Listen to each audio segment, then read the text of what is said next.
The next stall was an oasis of calm, despite being plonked right next to the dildo menagerie.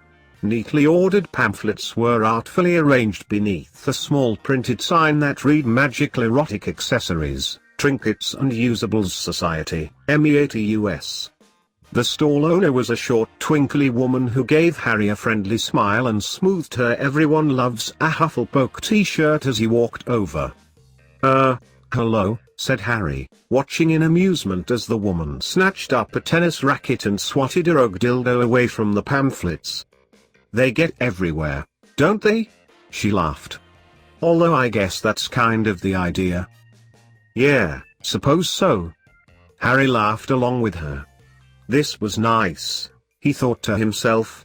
Maybe he could just stay here for the rest of the fair. She looked like the kind of woman who might have a flask of tea tucked away somewhere and... "Are you interested in MEAT US?" Not sure." "What is it?" "Oh." She smiled even more. "Well, a metis is the whole people with penises we through, and my MEAT US is an organization designed to raise awareness of the many overlooked aspects of human and creature sexuality." She ran out of breath slightly at the end and paused to take a sip of tea. "Called it?" crowed the part of Harry's brain not spiraling into a panic. This woman was very nice, but he really did not want to talk about the erotic potential of his own metis. "I run workshops and I've written a sex manual." The woman carried on, picking up a leaflet. "Would you like a sample chapter?" Yeah. Cheers." Harry accepted the chapter. It was printed on nice, expensive-feeling paper and was titled, "Shower Sex. Not Worth It." "I've never had shower sex," he said. "Well, take it from someone who knows." She dropped her voice. "It's not worth it." "What's not worth it?" Cormac's head poked over Harry's shoulder. "Shower sex, eh? Personal fave, but not sure it's quite right for you, Has." He gave Harry a conciliatory bicep squeeze. Turning to Cormac, Harry narrowed his eyes. "Why is it not for me, specifically?" "Has." Cormac clapped him on the back, giving him the kind of patronizing look a teacher gave to a child. "You're just too vanilla." Trust Cormac to offend him over his sexual practices. Harry wasn't vanilla, was he? He was in half a mind to head back to the Everything's a Dildo stand and buy that 12-foot monster cock out of pure spite. Maybe he could make a lamp out of it? Instead, he huffed and marched towards the next set of stands. Harry had never thought of himself as a particularly sensitive person. He'd survived 8 years of the Gryffindor common room, 7 years of Neville's feet, and months in a tent with Hermione's snoring. If ever there was a man trained to block out external stimuli, it was Harry James Potter. But the mugs were a lot. There were red mugs, yellow mugs, blue mugs, purple mugs, green, black, white, brown, orange, grey, puce, puke, poppy, pumpkin, spotted, striped, glitter and sequin mugs of every shape and size. All this, and on the front of every mug was a hunky witch or wizard, waving at Harry and occasionally rubbing their nipples. Pretty cool, right? One of the stall owners was looking at Harry expectantly.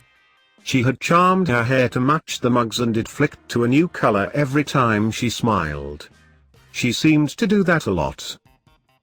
Yep. Yes. Harry nodded, trying to tear his eyes away from her hair. It was currently white and reminded him a bit of... How do they, work? Also. What are they? They're called sexual aura sensing stoneware, she said, smiling again and causing her hair to turn Gryffindor red. They sense whether the drinker is thirsty. She gave him a long, slow wink, and then the picture on the front reflects that. Look. Snatching up a mug, she took a deep swallow. The wizard on the mug loosened his top button, giving Harry a rather smoldering glance, but was apparently disinclined to remove more clothes. Looks like I'm not in the mood right now, she shrugged. Let's see if we can find one for you.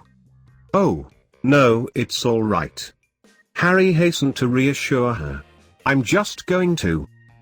"Have you had your 2 gallons today?" The other woman behind the stall had turned her attention to Harry.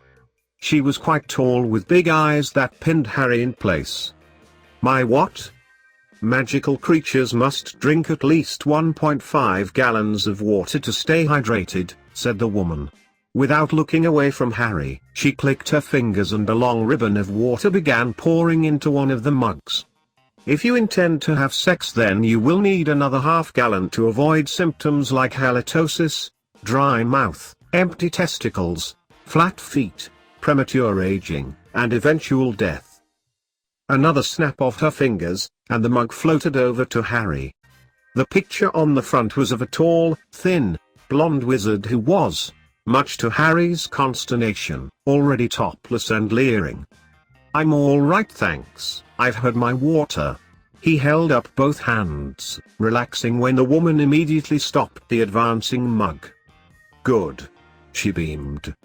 99% of magical beings underestimate the importance of hydration to a fulfilling sex life. It's a pleasure to meet a fellow 1%er. That's a pun. I'm mole-born. "Excuse me," the mugwitch spoke up. "Are you interested in buying a mug? Because this man has been waiting a long time." Harry tore his eyes away from the picture of the blonde wizard. The next customer was Cormac, clutching 9 mugs, all of which seemed to have a picture of. "Is that me?"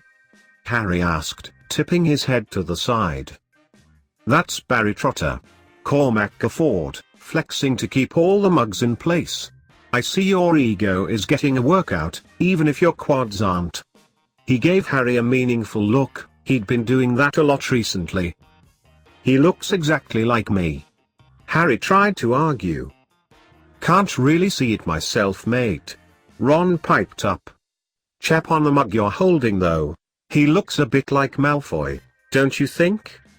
Well, Harry looked down to realize that he was now holding the mug that until a few moments ago had been floating in midair.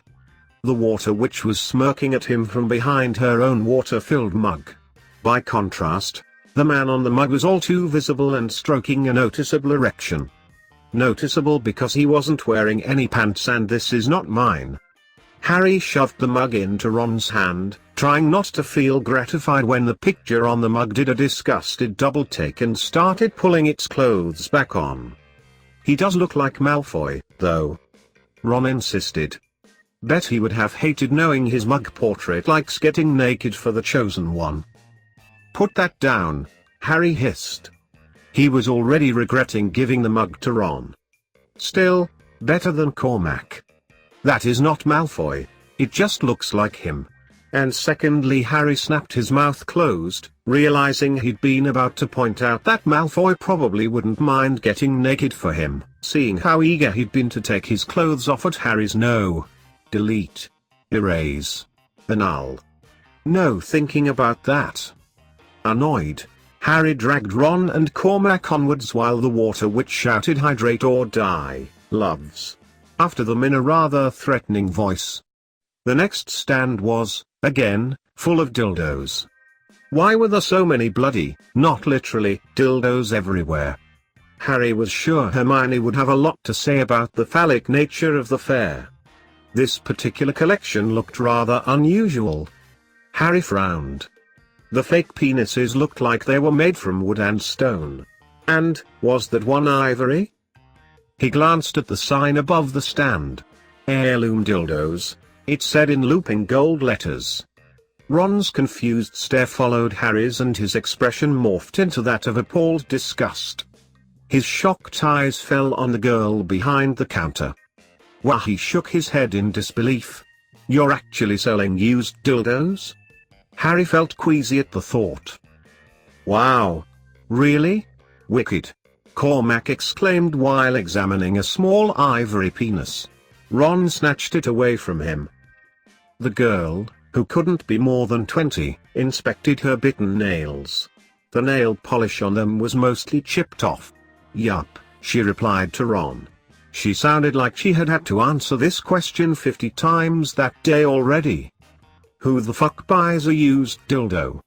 Harry was pretty sure his expression matched Ron's.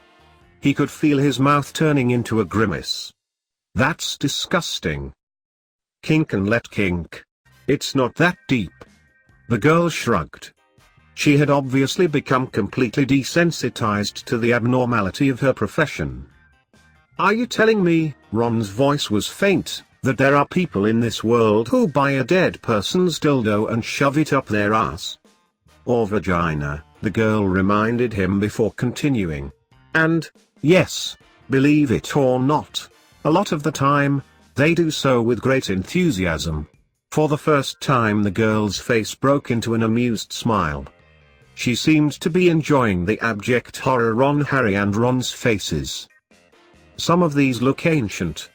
Harry didn't know whether to laugh hysterically or cry. Merlin knows how many people went through them.